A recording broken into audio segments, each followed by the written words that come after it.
pour déterminer l'image de 3, donc je me place à 3 en abscisse, je rejoins ma courbe, et donc je lis f de 3 va être égal à 2. Donc l'image de 3 est 2. L'image de 3 et 2. On peut aussi le noter comme ça.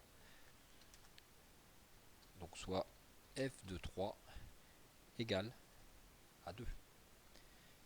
Déterminer la valeur de f' de 3. Donc f' de 3, vous avez dû apprendre que f' de 3, c'est la pente de la tangente au point d'abscisse 3. Donc c'est donc la pente de la droite t.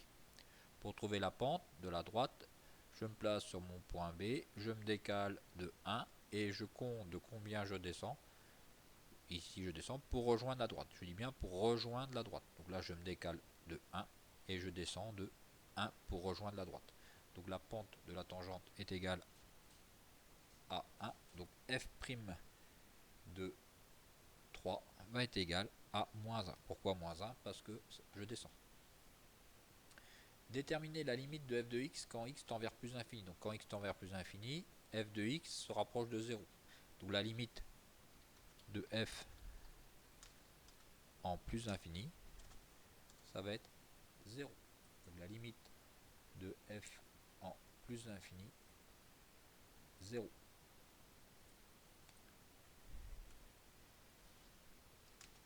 Car ma courbe rejoint la droite y égale 0.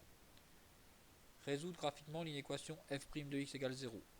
F' de x inférieur ou égal à 0. F' de x va être inférieur ou égal à 0 quand la fonction va être décroissante.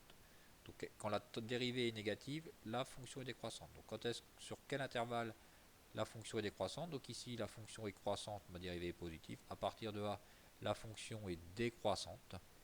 Donc c'est ici que la fonction, que f' va être négative. Donc f' va être négative sur l'intervalle de 2 jusqu'à donc plus l'infini. Donc f' de x est inférieur ou égal à 0. Donc f' de x va être inférieur ou égal à 0. Donc quand la fonction f,